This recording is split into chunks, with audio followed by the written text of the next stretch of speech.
¿Qué tal? ¿Cómo le va? Aquí estamos en La Puerta Abierta, nuestro tercer programa en este ciclo 2012, octavo ciclo de La Puerta Abierta. Privilegio poder entrar en la casa de tanta gente, en tantos lugares del país y del continente latinoamericano que nos escuchan, nos ven. He empezado a recibir email ya de gente que se ha encontrado con el programa ayer y antes de ayer. Así que un privilegio. Y estamos rearmando los equipos, tenemos que hacer algunos arreglos. Pero claro, usted sabe, esto no es lo único que hacemos. Todos los que estamos aquí durante todo el día hemos trabajado intensamente. Yo acabo de terminar una reunión hace 5 o 10 minutos que tiene que ver con la marcha del funcionamiento de la iglesia de La Puerta Abierta. Pero hacemos este programa todas las noches con mucha, mucha alegría, conscientes de que tenemos en nuestras manos un gran privilegio. Mi invitado en esta noche es el decano de la Facultad Teológica Bautista Internacional, no sé en qué orden va, Facultad Internacional Teológica Bautista, Carlos Villanueva, que ha estado muchas veces con nosotros, y a mí me encanta invitarlo porque él ni sabe de lo que le voy a preguntar. Entonces les tomo examen. Él como decano le toma examen todo el tiempo a los alumnos y también evalúa a los profesores. Yo me vengo en nombre de todos ellos. ¿Qué tal, Carlos? ¿Cómo estás? ¿Qué tal? Buenas noches, Juan Pablo. Bien. Gusto de estar nuevamente este nuevo año con ustedes. Un año importante. Sí. ¿Cómo empieza el seminario? Muy bien, muy bien, muy bien. Tenemos un año que para nosotros es un año especial. El 15 de marzo, de 1912 abrió sus puertas el seminario, es decir que este es nuestro centenario. Y pasado mañana vamos a tener el acto de apertura donde invitamos a autoridades, a pastores, líderes de la obra para que nos acompañen. Estamos contentos porque nuestra institución a lo largo de los años ha servido a la obra en general. Es bautista, es nuestro apellido, y no tenemos vergüenza por eso, pero somos una institución que sirve a distintos grupos evangélicos y estamos contentos por el inicio de este nuevo año. Claro, pero cumplen 100. 100 años. 100 años. 100 años de funcionamiento ininterrumpido. Y vos sos el decano... El rector en este momento. El rector. El rector en este momento. ¿El decano es más que rector o menos? No, menos. Menos. No, ahora, perdón. Te había... Fui en una época decano, pero ahora soy rector. El rector. Bueno, celebramos 100 años del Seminario Bautista. ¿Cuántos alumnos pasaron por esas aulas? Y hoy son muchos de ellos pastores reconocidos. Sí, sí. Y tantos profesores que uno ha conocido. Claro, yo conozco los de la última época, quizá. Pero 100 años no es poca cosa. Alumnos del seminario o exalumnos del seminario hay en 37 países del mundo. Y asisten a nuestro seminario de distintos países de América Latina. Es una ventaja. De hecho, nosotros tenemos algunas ventajas por ser una institución oficial. Tenemos la posibilidad de dar visa de estudiante. Así que vienen estudiantes de Cuba, de Panamá, de los países vecinos, muchos, Chile, Uruguay, Paraguay, aunque Paraguay cada vez menos, porque ellos tienen su propia institución oficial, Bolivia. Entonces, tenemos una apertura, y vuelvo a decir, una riqueza de intercambio con distintas líneas dentro del mundo evangélico, ¿no? Y estamos contentos. Sí. O sea que me viene a la mente, Carlos, en la década del... fines de la década del 50, quizá principio de la década del 60, mi papá tenía un trabajo muy fuerte en las cárceles. Mi papá es conocido por el tema de las escuelas, ¿no? Pero antes de eso, él se metió a trabajar en la cárcel, particularmente en la Devoto, en una que había en la avenida Las Heras, ahora es un parque ahora.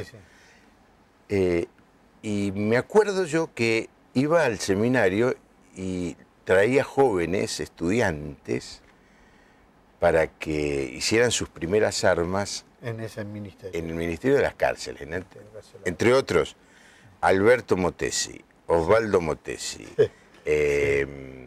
Winnegram, que tocaba el violín, me acuerdo, Osvaldo Casati, y muchos otros que me dicen cuando me lo encuentro, tu hijo me llevaba a la cárcel, y ahí me dice, bueno, ahora predicá vos, y ahí hicieron sus primeras armas, ¿no? Personas que después tuvieron una extensa y fructífera trayectoria. Bueno, tu especialidad, digámosle a la gente tu especialidad, porque ya muchos te conocen, pero no todos. No todos.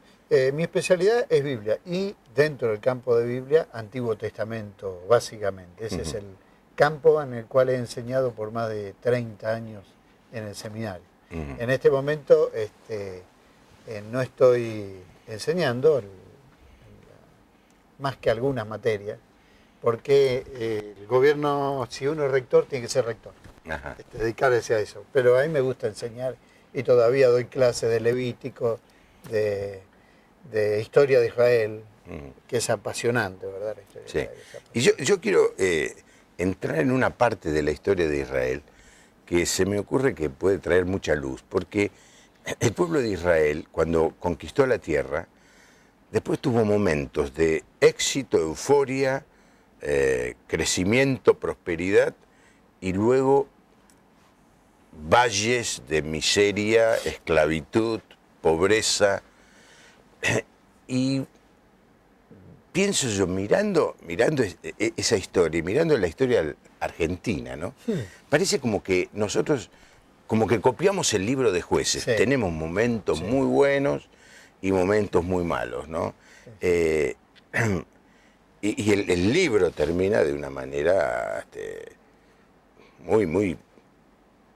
muy precisa, ¿no? Cada uno hacía lo que quería. Pero bueno, ese es al final. ¿Qué es el libro de Jueces en el Antiguo Testamento, en Carlos? En realidad, podríamos hablar del periodo de los jueces, no solamente del libro. Porque es lo que se ha dado en llamar, o que algunos llaman, es la edad de hierro de Israel. De hecho, comienza en esa época la manufactura del hierro, y uno de los problemas que tuvieron los israelitas es no dominar la técnica del hierro, que los filisteos sí dominaban, y por eso los vencían en la batalla en los primeros años. Pero es un libro interesante por varios aspectos. Primer aspecto, porque muestra lo que podríamos llamar el ciclo del pecado, ¿verdad? En el capítulo 2 de Jueces es muy claro, ¿verdad? Había un periodo de, como vos dijiste, de abundancia, de fidelidad a Dios, y el libro de Deuteronomio es muy claro. Si ustedes son obedientes, yo voy a derramar mi bendición de los cielos, es decir, la lluvia a su tiempo, para que ustedes puedan sembrar, cosechar y tener grano y alimento. Si son desobedientes, cierro los cielos, hay sequía o lluvia abundante, que en la zona montañosa la lluvia abundante produce un desbande, ¿verdad? Entonces, periodo de prosperidad, alejamiento de Dios, abandono de Dios, traía un periodo de castigo, dominio de otros pueblos, arrepentimiento, Dios enviaba un juez, lo liberaba, otra vez tenemos un periodo de prosperidad, y dice el libro que este proceso se iba dando de manera cíclica. Porque tenemos algunos años, hemos pasado por las crisis de nuestro país, y uno no puede creer cómo todavía nosotros seguimos repitiendo los mismos errores que repetimos hace 30, 40 o más años atrás. Es decir, como vos dijiste hace un momento, hay mucha semejanza, ¿verdad? Y hay cosas interesantes en el libro de los Jueces. Por ejemplo, el problema que tuvo Israel no fue solamente el problema de que la gente se olvidó de Dios, sino que comenzó a copiar a otros, ¿verdad?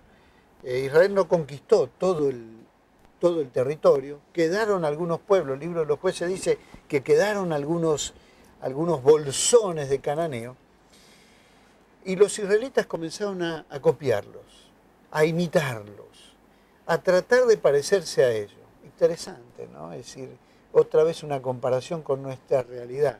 Casi no tenemos identidad, nuestra identidad es espejo de, o usamos camisetas que dicen textos en inglés, o tratamos de imitar, o nuestros antepasados trataban de imitar a los europeos, ahora a los norteamericanos.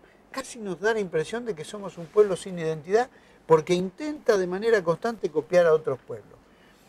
Y al mismo tiempo, en ese proceso de búsqueda de la identidad, copiamos a veces lo peor de los otros, no lo mejor de los otros, ¿no?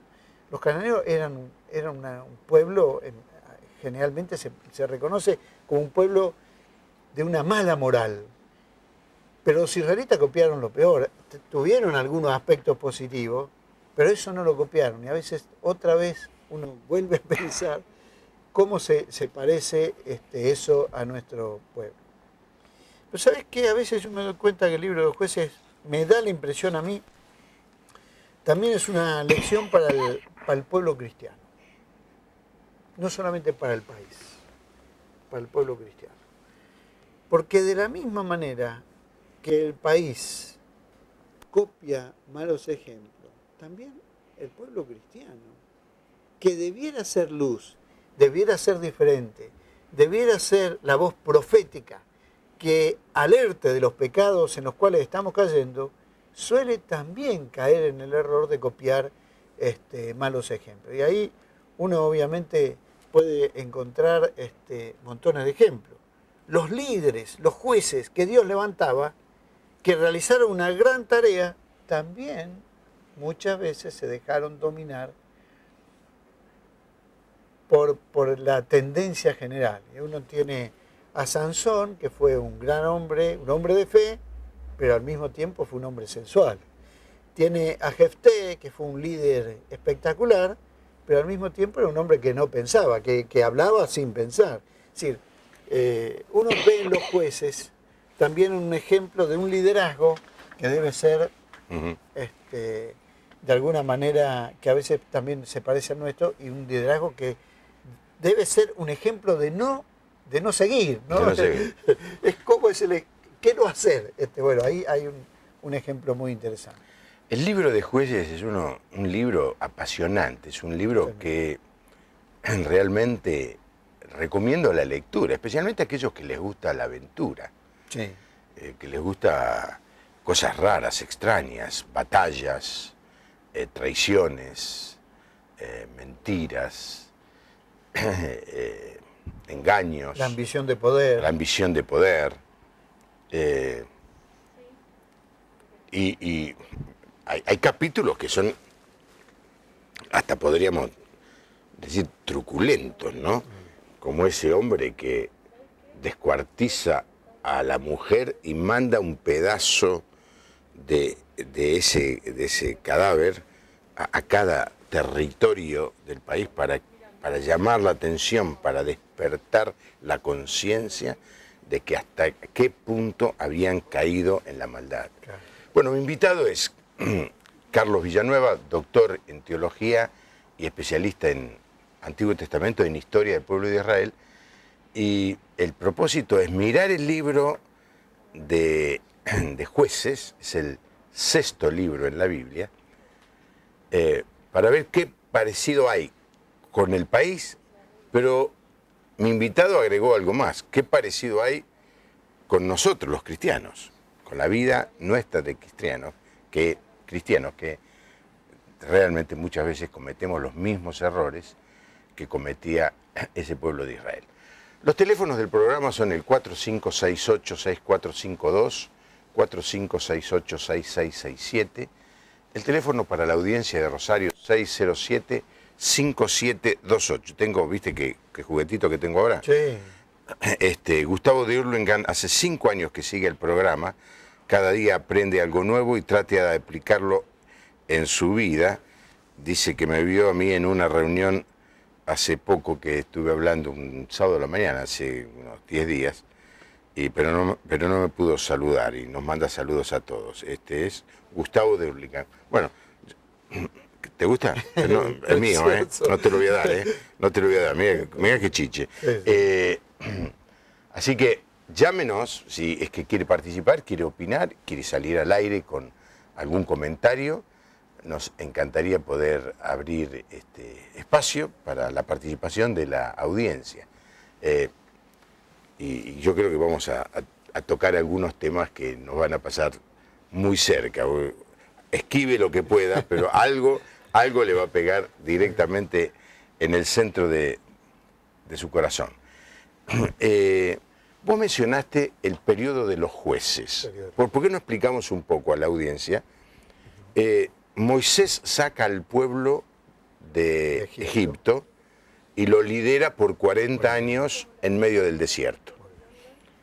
El pueblo entra después de 40 años, los que nacieron en el desierto, salvo dos, entran a la tierra prometida y conquistan la tierra prometida. Bajo el liderazgo de Josué, conquistan la tierra prometida. Este es el sexto libro de la Biblia. Yo antes dije mal. Sí.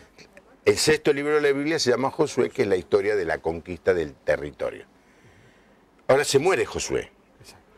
Ahora Josué, antes de morir, junta a toda la gente y les dice, bueno, elijan ustedes a qué Dios quieren servir. Hagan la elección ustedes, porque yo y mi casa vamos a elegir servir a Dios. Y todo el pueblo dijo, no, nosotros vamos a seguir sirviendo a Dios. Ahí se muere Josué y empieza la etapa esta de los jueces. Exacto. No solamente muere Josué, el libro de los jueces afirma que muere Josué y la generación que había vivido la experiencia de la conquista. La conquista fue una experiencia donde vieron la mano de Dios a cada paso. A cada paso. Es decir, una experiencia donde la presencia de Dios para ellos era muy cercana. Las nuevas generaciones, eso suele pasar también de nuestras iglesias, ¿verdad? Los que inician la obra, los que se sacan los anillitos y lo venden para comprar el terreno, para hacer, es decir, que hacen un esfuerzo, las nuevas generaciones vienen y encuentran todo hecho. Todo hecho. Aún el libro de Josué dice que ocuparon ciudades que no construyeron, disfrutan de árboles que no plantaron, ¿verdad? Acuérdense que el mismo libro de Josué dice, no corten los árboles.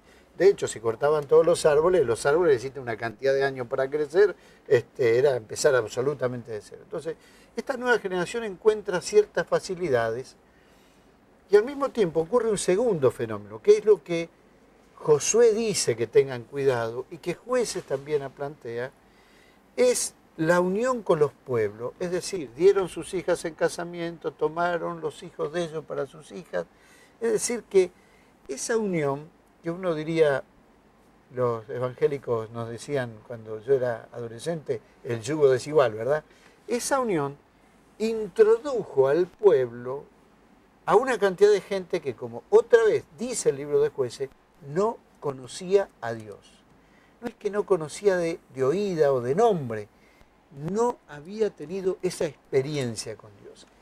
Ese impacto hizo que el pueblo tomara un estilo de vida absolutamente distinto. Es lo que suele ocurrir, ¿verdad? Suele ocurrir con un país, suele ocurrir con una iglesia, suele ocurrir con un grupo humano, en una época de esfuerzo, de trabajo, de unión. El periodo de los jueces muestra a un pueblo que no necesitaba un rey. ¿Por qué? Porque eran capaces de reunirse, de discutir los temas y de ponerse de acuerdo.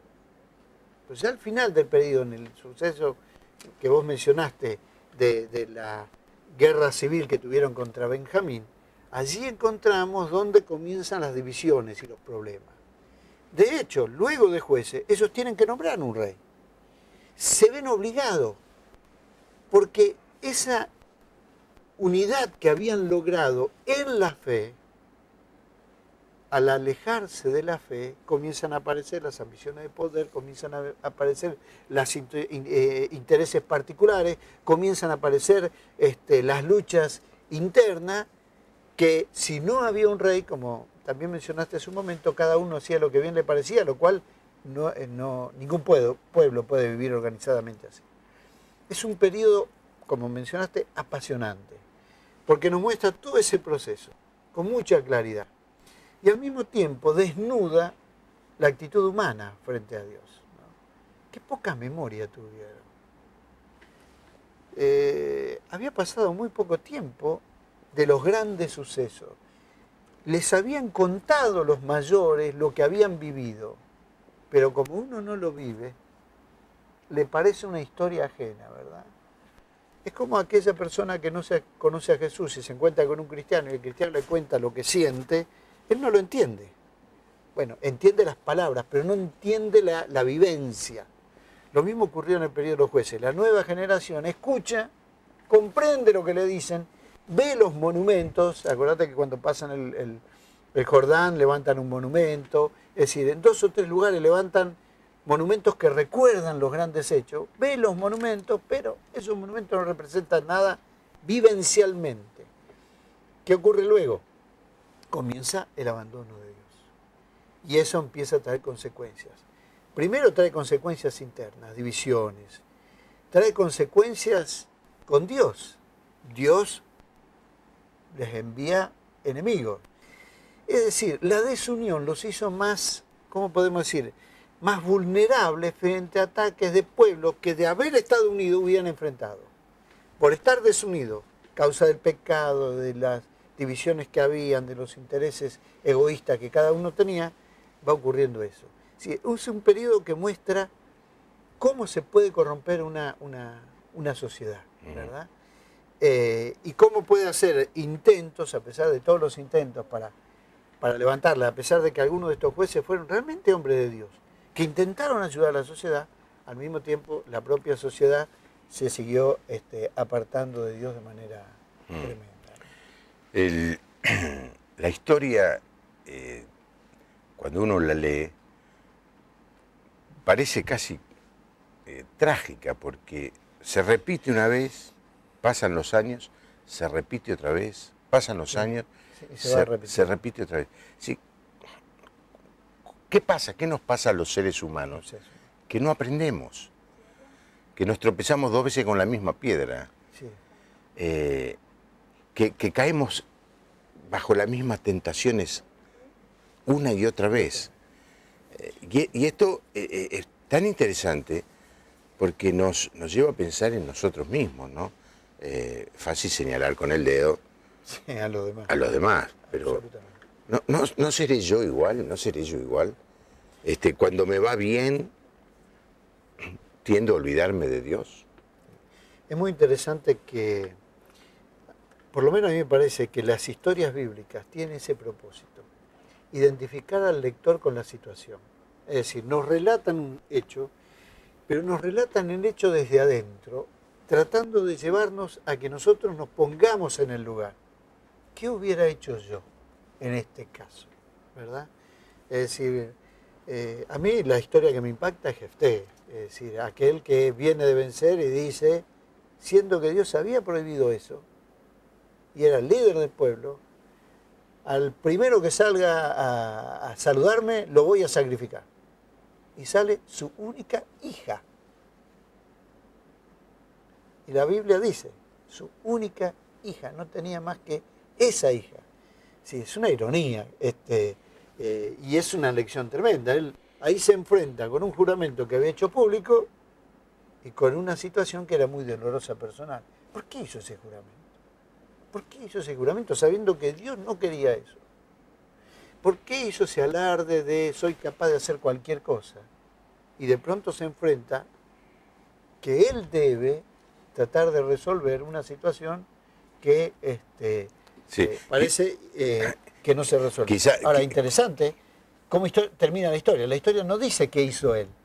De hecho, la historia tiene un final abierto para que uno se pregunte, ¿qué hubiera hecho yo en este caso?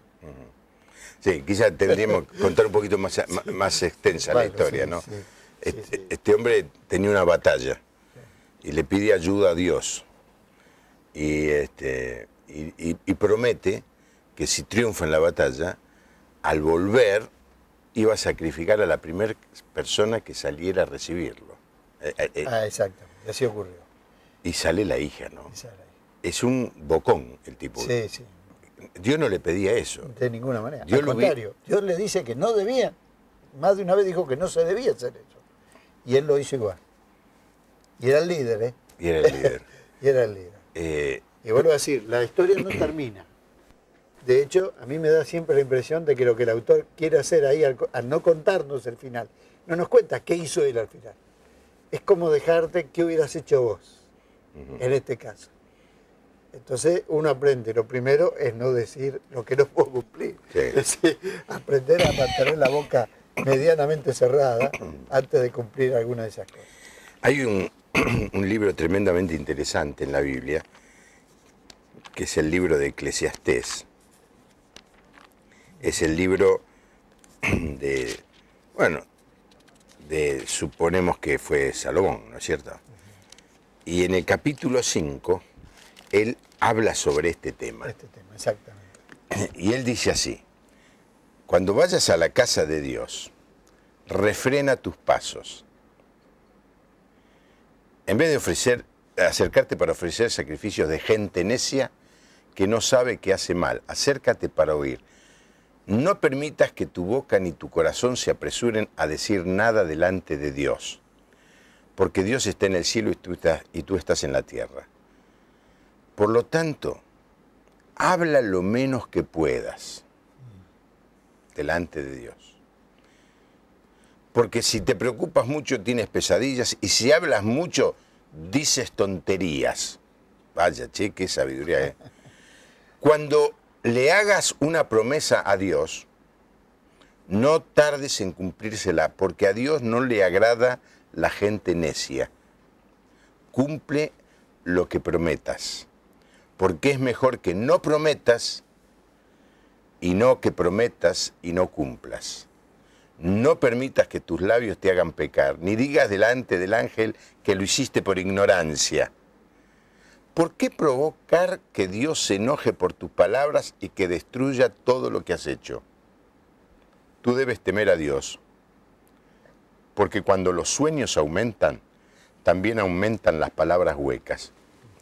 Un texto donde dice: cuando vamos a la casa de Dios, cuando nos enfrentamos con Dios, más vale callarnos, ¿no? Porque esto que le pasó a gente es lo que le pasa a mucha gente que le promete a Dios: ay Dios, si vos, Diosecito mío, queridito, si vos me das esto, yo te doy aquello. Mejor es que no prometas, y no que prometas y no cumplas. Dios no se agrada de la gente necia, la gente falsa, mentirosa, que no cumple lo que dice. Sí. Y vuelvo a decir, el libro de Eclesiastés, permíteme que lo diga, muestra la sabiduría madura, no la sabiduría de una juventud, es decir, la sabiduría de alguien que tiene calle, que ha vivido y que probablemente también se ha equivocado. Y sí. Y obviamente Sí. ahora, porque ya él mismo se ha equivocado, puede sentarse y decir: ojo con estas cosas, porque yo la pasé. Es muy interesante el libro en ese sentido. Y nosotros que hemos estado en el Ministerio Pastoral hemos visto montones de veces que en las situaciones críticas la mayoría de las personas pierden, ¿cómo podríamos decir? Pierden los límites. Dicen cosas que ninguno es capaz de cumplir en ninguna circunstancia. Y olvidamos las palabras tan sabias del autor de Eclesiastés. Y de hecho, bueno, la Biblia nos muestra qué hacer frente a esos casos, ¿no? Es decir, debemos aprender a ser sensatos, Sí. ser prudentes. No hablar tanto. No hablar tanto. Hay épocas, ¿no?, en donde se anima mucho a la gente a que haga promesas o a que haga juramentos. Y la Biblia en esto ha sido siempre muy precisa. No jures. No está bien jurar. No está bien prometer y no cumplir. Eso, tanto prometerle algo a un hijo, o a la esposa, o a quien sea, o a la iglesia, y no cumplir. Y mucho menos querer hacer negocios con Dios. Sí, porque mucha gente,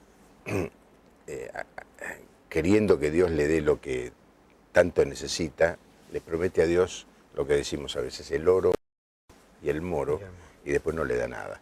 Este es el caso de Jefté. Este es un juez. Ese es uno de los jueces. Ese es uno. Otro de los jueces que uno recomienda especialmente a los jóvenes leer es la historia de Sansón. Sansón. Probablemente el más conocido de los jueces. Y Sansón nos muestra la historia de la degradación paulatina, ¿verdad? Un joven dedicado a Dios, que por lo menos los primeros años muestra una conducta medianamente aceptable, pero poco a poco comienza un proceso de degradación que termina con él entregado y habiendo perdido la bendición de Dios. Es muy interesante, si uno mira a Samson, se casa primero con una filistea, luego comienza a visitar, cuando la esposa lo deja, comienza a visitar prostituta, finalmente se entrega a una mujer. Todos conocemos la historia de Dalila, tan reconocida en las películas y todo eso, que lo engaña una y otra vez. Y sin embargo, él sigue... repite el mismo patrón. Repite el patrón hasta que finalmente pierde la fuerza, es ciego y al final se arrepiente, pero ya se arrepiente habiendo perdido todas las bendiciones y todas las posibilidades que Dios le había dado. Sí, Samson es la historia de una degradación. Sansón no se entregó inicialmente a Dalila. Sansón comenzó primero buscando una mujer que no le convenía. Luego, cuando fracasa en esa experiencia matrimonial, comienza... No, pero lo que hace es increíble. La abandona a la mujer Sí. En la fiesta de bodas. Las fiestas duraban varios días. Sí, es cierto. Pero la deja y agarró uno de los amigos ahí, uno de los que le gana la discusión o el acertijo ese, se queda él con la mujer, ¿no? Sí. Y se va a vivir a la casa con los padres. No, la verdad es un personaje muy extraño. Pero vuelvo a decir, muestra un proceso de degradación. Y creo que los jóvenes tienen que ver ese aspecto. Que nada, lo que llegamos al final, es el producto de todo un proceso y no es algo así que ocurre. No cayó en los brazos de Dalila y perdió el pelo y los ojos y todo lo que le ocurrió de golpe. Fue un proceso donde él se fue alejando de Dios y no se dio cuenta. Al final se da cuenta, pero al final ya estaba en una circunstancia. Y creo que esa es una lección interesante para pensar todos nosotros, ¿verdad? No solamente los jóvenes, sino aún los que no somos jóvenes. Ojo que si nos vamos alejando generalmente de a pasitos cortos, que algunos nos parecen lógicos y otros de pronto, cuando nos damos cuenta, ya hemos pasado y estamos en una situación muy difícil. Ese es otro de los jueces, probablemente uno de los más interesantes, ¿no? Sí, no sé si más interesante, pero el tipo era un personaje de película. Por eso creo que Jules Briner hizo de Sansón alguna vez. Hay varios Sansones. Hay varios Sansones. Y había una canción de Sansón y Dalila. Sansón y Dalila. Sí. En la época que yo tenía 10, 15 años. Los teléfonos son el 4568-6452, 4568-6667. La audiencia de Rosario tiene la facilidad de poder llamar a este teléfono 607-5728. Tengo el aparatito aquí, abierto a recibir llamados. Bueno, lo que pasa es esto. Usted llama, alguien recibe el llamado y me lo pasa a mí, como si fuera un mensaje de texto, y yo lo leo aquí. No tengo una computadora como la vieja que tenía antes, estoy más modernizado este año. Pero bueno, llámenos si quiere participar y quiere darnos su opinión. Los jueces aparecían en momentos difíciles. Exacto. Y algunos hicieron una gran gestión, como el ejemplo de Gedeón. Gedeón, sí. Es decir, generalmente se habla de los jueces mayores y los jueces menores. Es una división que tiene que ver con los jueces que son más conocidos, mencionamos Gedeón, mencionaríamos a Débora y Barak, Samson, el propio Jefté, y los jueces menores, que son los menos conocidos, Ahod, Shamgar, es decir, son jueces de los cuales se dice poco que es lo que hicieron ellos. En general, lo que los jueces hicieron, más que juzgar, fue liderar al pueblo. Fueron líderes. De hecho, en Israel, la justicia estaba en manos de los líderes y de los líderes maduros, ¿no?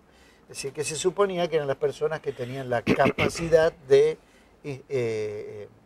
instaurar justicia, traer justicia en los conflictos que había. Por eso se los llama jueces, aunque se los podría llamar líderes, gobernantes o de alguna otra manera. Hay algunos de ellos con grandes gestiones, como mencionaste, y algunos de ellos que solamente se menciona diciendo juzgaron a Israel, lideraron a Israel por tantos años. Otra vez tenemos allí un caso interesante en el caso de Débora y Barak, que es un juez, pero bajo el liderazgo de una mujer. De hecho, la propia Débora le dice a Barak que él va a ser conocido por eso. Ella lo anima, tomá las decisiones vos solo. Y él dice, no, yo quiero que me acompañe. Entonces dice, mira, en la historia te van a conocer por eso. Y realmente lo conocemos por eso. Un hombre que buscaba el apoyo de la mujer. No está mal, ¿eh? En ese sentido, Israel era un pueblo muy progresista para su época. Hoy se cree que los judíos eran muy machistas. En realidad no. Ellos eran muy abiertos y hay muchos ejemplos de mujeres que ocuparon un lugar importante en la Biblia, ¿verdad? Débora es una de ellas, las esposas de los patriarcas cumplieron un rol bastante interesante y así una y otra ocuparon un lugar interesante en la Biblia. Ese es otro aspecto del libro de los jueces que es digno de resaltar, ¿no? Uh-huh. El lugar de Débora, el lugar que hubo mujeres que ocuparon lugares. Ahora, durante esa época, Carlos, ¿qué potencias había alrededor? En realidad fue una época donde Israel, desde la salida de Egipto hasta la muerte de Salomón, fue una época de alrededor de unos 300, 350 años, donde Israel no hubo en el mundo antiguo una potencia, un poder que avasallara a los demás. Desde el siglo XIII, siglo XIV, hasta el siglo VIII, en este periodo, hubo una carencia de una gran potencia. Siempre estaba Egipto, pero Egipto estaba sumido en un periodo Egipto también pasa por periodos de engrandecimiento y de depresión. Siempre estaba Egipto, pero Egipto estaba sumido en uno de sus periodos de depresión. En Mesopotamia, el otro gran punto de surgimiento de potencias, donde apareció la escritura en la historia de la humanidad, estaban otra vez los pueblos peleándose entre sí. O sea que Israel pasó por un tiempo donde sus enemigos eran enemigos del mismo, del mismo tamaño, por decirlo de alguna manera. No tenían un enemigo que tuviera una fuerza muy superior a todo. Cuando aparece el imperio asirio, patea el tablero. ¿Por qué? Porque ni todos los pequeños pueblos unidos podían enfrentar al imperio asirio. No hubo potencia fuerte. La lucha de Israel era contra pueblos que debían haberlos vencido si estaban unidos. El problema es que las tribus, por el pecado, se habían separado y entonces los enemigos atacaban a una tribu y realmente la vencían fácilmente. Por eso fue que este levita envía un pedazo a cada una de las tribus y les dice, unámonos, aunque sea para enfrentar este problema. Porque esta era la clave, la desunión. Es otra vez... No, es un gran llamado, ¿no? Yo creo que, bueno, lo decía Martín Fierro, ¿no? Los hermanos sean unidos, y esta es la ley primera. Porque si no nos devoran los de afuera. Y yo creo que el país hoy, la Argentina, necesitaría recuperar esa idea de unidad. Hay muchos mensajes que tratan de dividir, mensajes que tratan de hacer que haya facciones, grupos, enfrentamientos, y más que nunca el país necesita la unidad. En todo momento. Y el pueblo de Israel es un gran ejemplo de esto. Mientras ellos estuvieron desunidos, fueron fácil presa de todos los enemigos, de todos los pueblos que venían a conquistarlo. Cuando estaban unidos era cuando podían prevalecer. Sí, ¿no? Totalmente. Y eso es para el país, para la Argentina, y eso también muchas veces dentro de la propia iglesia. Para el pueblo cristiano. El pueblo cristiano, la iglesia, el elemento fundamental que puede mostrar a otros es el amor mutuo. Y el amor produce unidad. Exactamente. Si no hay unidad es que no hay amor. Y si no hay amor estamos desobedeciendo el primer y el segundo mandamiento. Totalmente. El mismo Señor Jesús lo dijo, que sean uno para que el mundo crea. Es decir, de alguna manera la iglesia necesita unirse para dar un testimonio eficaz y enfrentar las fuerzas de la oscuridad que nos atacan, ¿verdad? Israel no aprendió eso, solamente durante un periodo, durante el gobierno de David y de Salomón, mantuvo esa unidad. Fue un periodo muy corto, fueron 80 años, ¿verdad? Cada uno reinó 40 años, aunque hay 10 años que están entre los dos, es menos que 80 años, pero ese periodo corto fue donde estuvieron unidos, aceptaron un liderazgo y trabajaron juntos. Después, antes, bajo el periodo de los jueces, o aún bajo la monarquía de Saúl, porque Saúl es casi el último juez y el primer rey, es elegido como un juez y es respetado como un juez. ¿Y qué quiero decir con esto, que es respetado como un juez? Que no tuvo el consenso general. Entonces, cuando él quería reunir un ejército para enfrentar a un enemigo común, la mitad de la gente se le iba.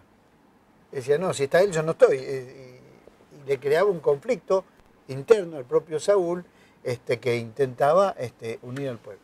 Entonces, durante el periodo de los jueces, y aún Saúl como el último juez o el primer rey, y luego de la muerte de Salomón, la división fue lo que llevó. Por cientos de años vivieron desunidos y por cientos de años sufrieron las consecuencias. Solamente esos 80 o 70 años, según lo leamos, fueron el tiempo donde ellos pudieron unirse y prevalecer, formar una fuerza. Ahora, qué lamentable que no aprendamos esa lección, ¿verdad? Ni a nivel nacional, ni siquiera a nivel de iglesia, del pueblo cristiano. Digámoslo así, pueblo cristiano. Alejandro de Rosario dice que es muy interesante el tema, él es católico, le gusta mucho estudiar la Biblia, pero dice, el actor de la película de Sansón era Víctor Mature. Víctor Mature. Sí, puede ser. Y cree que la actriz que hacía de Dalila era Elizabeth Taylor. Mirá vos, una especialista en... Me parece que puede ser, ¿eh? Sí, ¿no? Me parece que puede ser, ¿eh? Sí. Era... Víctor Mature. Es una vieja película. Sí, sí. No se volvió a filmar, ¿no? No, hubo otras películas, pero esa fue la más conocida. La más conocida. Volviendo al punto de la unidad, yo sé que este programa no lo ve la gente del gobierno. Ojalá lo viera, ¿no? Ni los gobernadores, ni los intendentes. Quizás sí, algunos. La verdad es que necesitamos unirnos como país. Dejar de pelearnos, dejar de jugar cada uno su propio partido. Cuando llegue la elección, que haya discusión, enfrentamiento, propuestas, está bien. Pero en estos años en donde no va a haber elección, el pueblo necesita ver a sus gobernantes expresando un sentido de unidad, pensando un poco más allá de lo mezquino, de lo que me beneficia a mí. Es decir, voy a hacer algo para arruinarle la vida al otro. Es una muestra de inmadurez y que nos está haciendo mucho mal, porque cuando estamos desunidos somos fácil presa del ataque de los enemigos y de gastarnos toda la energía peleándonos entre nosotros. Exactamente. Hago esta proclama a los cuatro vientos. Sé que ningún político me va a escuchar, ni siquiera me van a hacer caso, pero una de las cosas que tendríamos que orar los cristianos, Señor, Sí. que haya unidad, que se voten las leyes porque la ley es buena, beneficiosa, y no porque me conviene a mí o le conviene al otro. No oponerse porque no puedo estar de acuerdo con ellos, yo tengo que oponerme. Sino oponerme, me opongo porque tengo alguna razón, y si no, no me opongo. La verdad es que los ciudadanos que estamos de a pie, como se le dice, ¿no? Vemos la discusión que hay entre el gobierno de la Ciudad de Buenos Aires y el gobierno nacional con empresas, con gobernaciones, con los gremios. Uno mira el panorama, todos son confrontaciones, todos son problemas, todos son enfrentamientos. ¿Por qué no paramos un poquito y buscamos la unidad? La Biblia nos habla, y este libro de los jueces nos habla, un pueblo unido prevalece, Sí. pero desunido somos fácil presa de los enemigos. Y esto lo digo para el país, y también lo digo también para las iglesias, ¿no? El Canal Luz es una expresión de unidad, y nos gustaría que esto se contagiara en todo el país, que todas las iglesias trabajen juntas, se respeten, tengan proyectos en común, porque si no estamos unidos, ¿quién quiere entrar en una casa donde los miembros de la familia están peleados? Están peleados entre sí. Juan Carlos de Marcos Paz, siempre mira el programa, pregunta a los pastores qué opinan de la división de las iglesias. Se debe a que hay tantas denominaciones. Dice que le interesa mucho el tema. No, las denominaciones no necesariamente son divisiones, son maneras como distintas iglesias se organizan a partir de su creación, de su fundación, de su desarrollo, pero hoy las denominaciones estamos aprendiendo a trabajar juntos. Sí. O sea que la actitud de división no tiene nada que ver con la denominación. No. Y aún mismo las denominaciones son expresiones de maneras de ver el Evangelio. Uno diría, ¿por qué tenemos 4 evangelios? ¿Por qué no tenemos un solo relato de la vida de Jesús? Bueno, cada uno de los evangelistas vio la persona de Jesús y rescató aspectos de la vida de Jesús.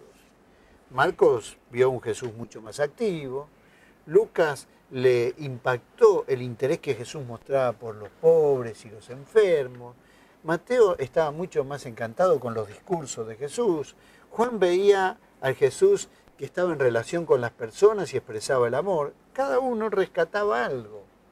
¿Por qué? Y bueno, tenía que ver con su manera de ser. Marco era más joven, por eso era más activo. Mateo era un publicano acostumbrado a escuchar discursos y a tomar notas. Lucas era un médico, veía a los desposeídos y a los enfermos. Juan era el amigo íntimo de Jesús y entonces conocía esas historias que los demás no veían. De alguna manera, las denominaciones surgen como manera de expresiones de cómo uno vive su fe. Y si a uno le gusta vivir con alegría y saltar, hace bien. Y si otro quiere paz y serenidad y reflexión, también que la disfrute, que la viva. Porque la fe es para disfrutarse, es para vivirse.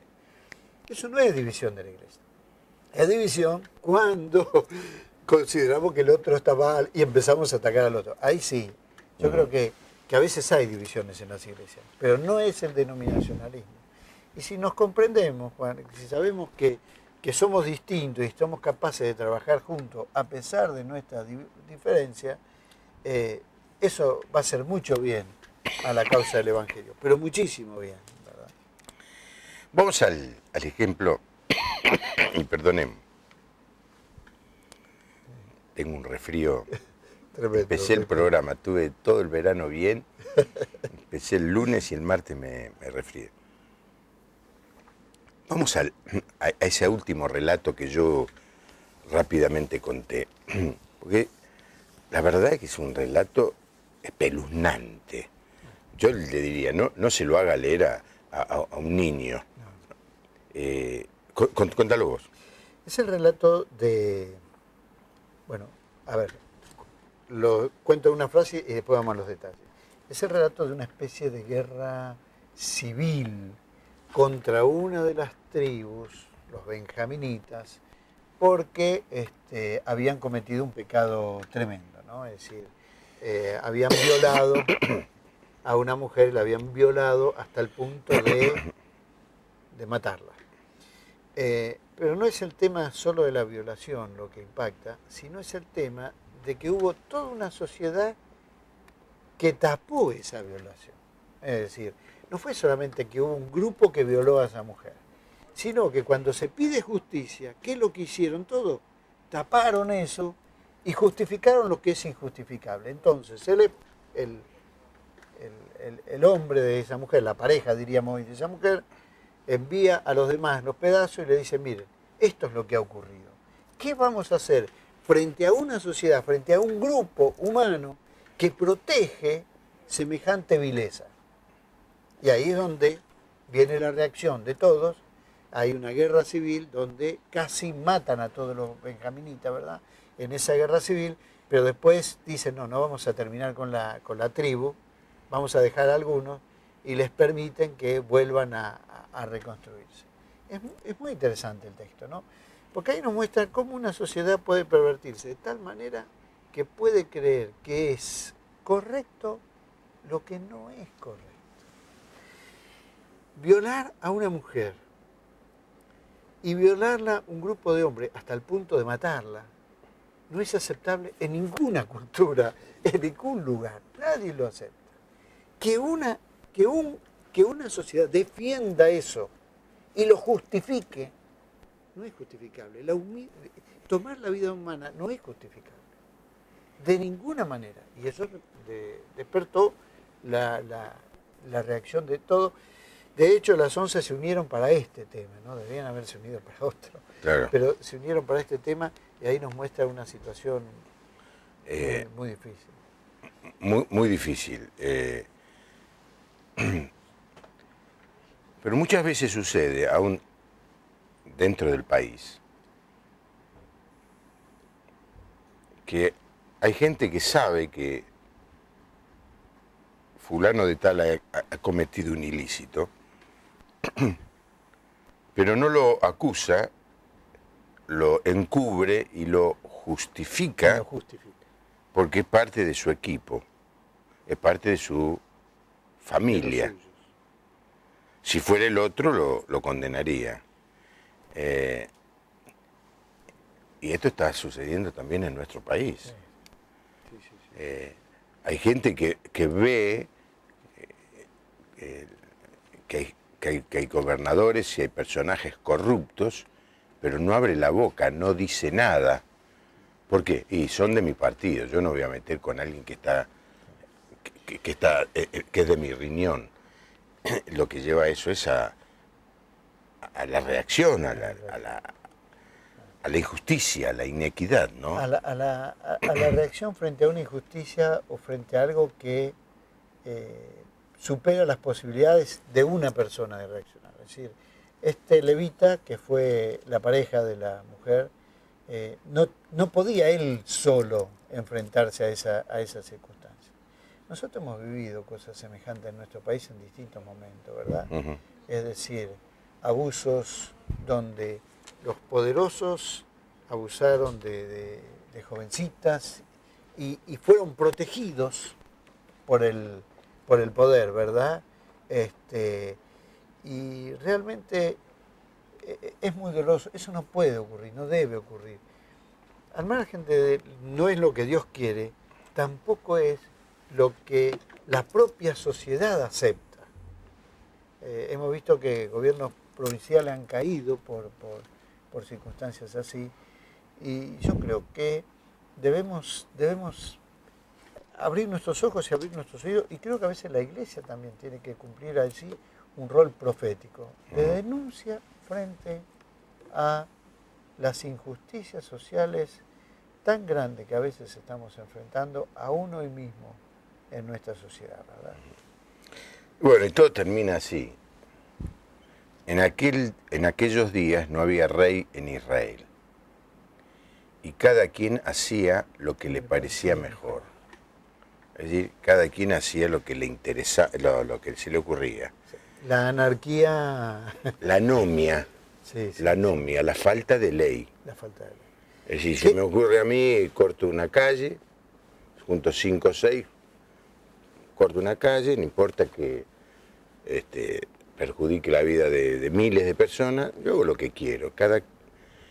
Es que cuando no hay ley, cuando nos alejamos de Dios, cuando vivimos divididos, cuando solamente nos preocupamos de lo que nos interesa a nosotros, menospreciamos al otro, menospreciamos al diferente, termina la sociedad siendo esto, cada cual hace lo que quiere. Y la verdad que es casi una foto de lo que nos pasa a los argentinos. Eso lleva a la desintegración. Un país necesita ciertas normas, necesitamos ciertas normas de convivencia, ¿verdad? Caso contrario, vamos camino a una desintegración. Yo no creo que estemos tan mal, pero tenemos que ser respetuosos de las leyes y tenemos que aprender a pensar también en el otro. No solo defender mi derecho, que lo tengo y que quizás yo tengo derecho a algunas cosas, pero el otro también tiene derecho. ¿Y por qué por imponer mi derecho voy a avasallar al otro? Eso es lo que nos está pasando, esa desunión, ese autointerés que es muy difícil de vivir, ¿no? Nuestra ciudad de Buenos Aires sufre muchas de estas consecuencias. Sí, sí. Claro, la gente que mira el programa está en el interior y no se da cuenta hasta qué punto la ciudad de Buenos Aires se convierte en un lugar así, que cada uno hace lo que quiere, Y es una muestra de que algo entre nosotros no están dando bien. Bueno, el libro de los jueces termina así, termina mal, ¿eh? Termina con un mensaje, se pudrió todo, como diríamos. Sí, se pudrió. Entonces Dios tiene que intervenir. Pero en vez de esperar que Dios intervenga, ¿por qué no nos acomodamos, no nos ajustamos a lo que Él espera de nosotros, para que la intervención de Dios sea de bendición, de prosperidad, de felicidad para el pueblo, y no que sea de juicio o castigo. Gracias, Carlos, por venir. No, gracias a vos. Entonces, pasado mañana, el viernes. El viernes, nuestro acto. ¿A qué hora va a ser? 20:30 puntualmente. Sí, bueno, yo no voy a poder ir porque tengo el programa acá a las 10 de la noche. A las 10 de la noche. Pero bueno, lo anuncio el próximo viernes, pasado mañana, el viernes 23 de marzo, 20 y 30 horas, en el salón, auditorio del Seminario Teológico Bautista, la gran celebración de los 100 años del seminario. Bueno, felicitaciones. Bueno, muchas gracias. Qué privilegio que te toque a vos ser el rector en este momento. Dios lo quiso así. Bueno, gracias, Carlos, por venir. Es un privilegio tenerte. Bueno, espero que le haya gustado la reflexión, la charla. Vaya ahora corriendo, busque una Biblia y léase el libro de Jueces. Apasionante. Y va a ver esto. Y ojalá le sirva a usted en forma personal para darse cuenta que la mejor manera de vivir la vida es vivir de acuerdo a lo que Dios nos ha dejado. Sus leyes, sus mandamientos, sus propósitos, es lo mejor. Que tenga una buena noche, que Dios les bendiga. Hasta mañana.